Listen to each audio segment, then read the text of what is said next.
You open your eyes and realize you're in the 8000s. You made all your tools with your own hands and you lit every fire yourself. And today, for no reason you can explain, you're going to invent the mirror, an object that will become a part of everyone's life. Don't miss out on these kinds of gripping stories. Don't forget to subscribe. You don't know this yet, but everything is about to unfold all at once. Right now, you have just one stone in your hand, a black, glassy stone. You find it there, in the old lava field that the tribes avoid because the ground still creaks strangely beneath their feet. For years, your work has been carving tools from stone, spearheads, scrapers, and the occasional knife that turns up by chance. So as usual, you have no idea what you're doing when you bring a hammer stone down hard at an angle onto it. The stone splits cleanly in two. Stones like this almost always do. You've used them before without a second thought. Obsidian, though you don't have a word for it. The only word you have is one that means a stone that nothing else can cut. You reach out to pick up the broken piece, but something stops you midway. The reason is a shape inside it, a moving shape. Your first reaction isn't curiosity, it's fear. At first, you're afraid. A dark shape trembles deep within the black surface, low and fast, mirroring the drop of your shoulder and the tilt of your head. You just stand there. You have no idea what to do. As you freeze, the room freezes. You take a step back. Your heart starts racing. Suddenly, your heart pounds in your ears. And at that very moment, just as you move, that shape pulls back just as far as you did. You stand there frozen for a long time, breathless, staring at the hole in the rock that seems to hold a living creature inside. This isn't your first glimpse of a reflection in still water, in a puddle formed after the rain. But the problem is that the water ripples. You can't trust it. This, however, is very different.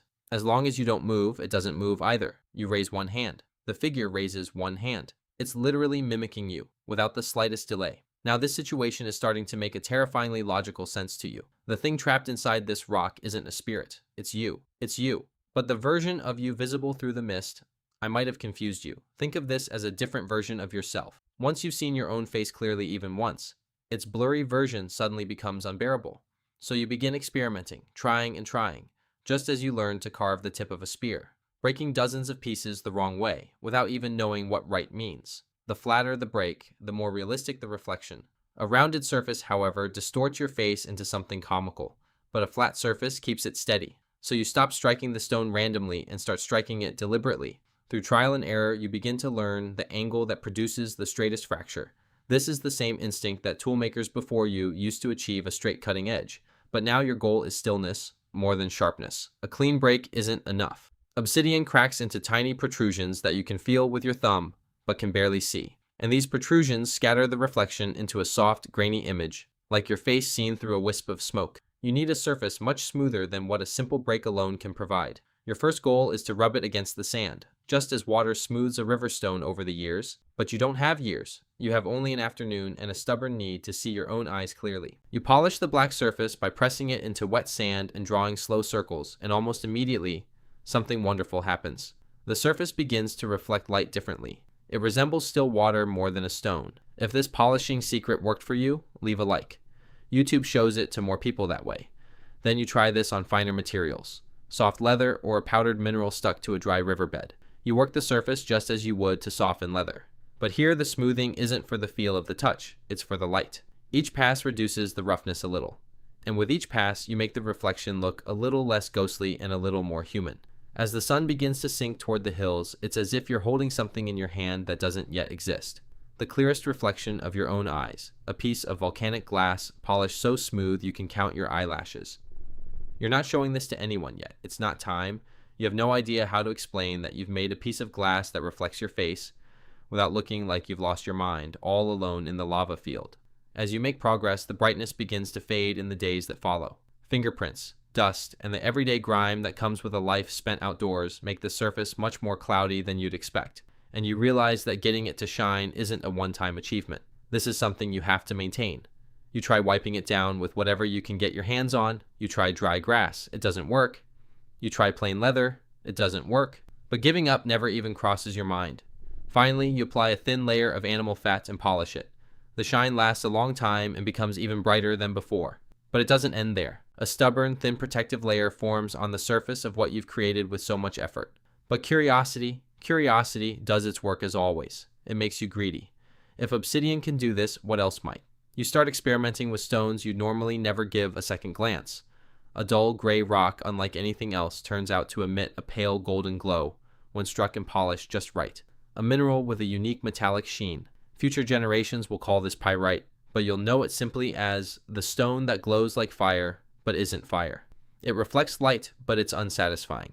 The reflection is faint and irregular. It feels less like an image and more like an impression. Plain, black, and unassuming obsidian is still superior to it. You return to what actually works.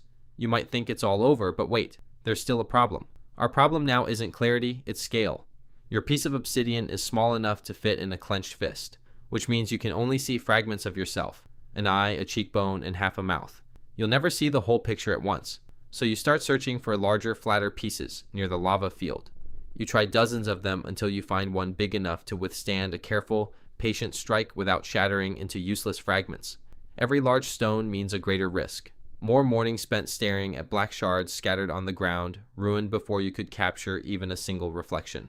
But as I said, giving up isn't in your vocabulary. Finally, one holds. A piece the size of your palm, flat enough, clear enough, and sturdy enough to withstand polishing without cracking under the pressure of your thumb. You spend your days and months working on it. First sandpaper, then limestone, followed by a final pass, with the finest dust you can find until that moment arrives.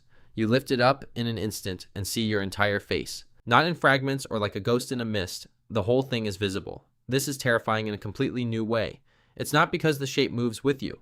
You're already used to that. What's terrifying is that just as everyone sees you, you can see them too, and it's impossible to ignore it. You come to value that finished piece so much that you start wrapping it in leather and carrying it with you. For the first time since you began this seemingly impossible endeavor, you fully understand what you're actually doing, and you prove once again that nothing is impossible. You didn't make a hunting tool or anything else.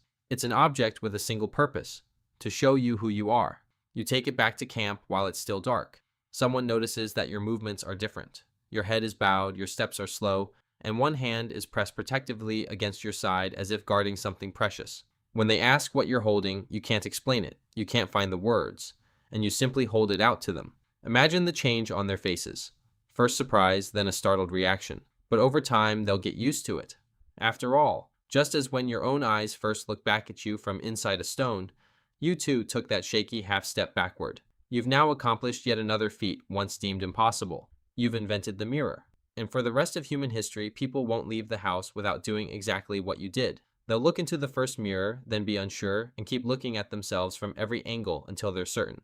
Then they'll head off to work, school, or to the side of the person they fell in love with at first sight. In my previous video, you invented ink. I'm waiting for you to watch that one.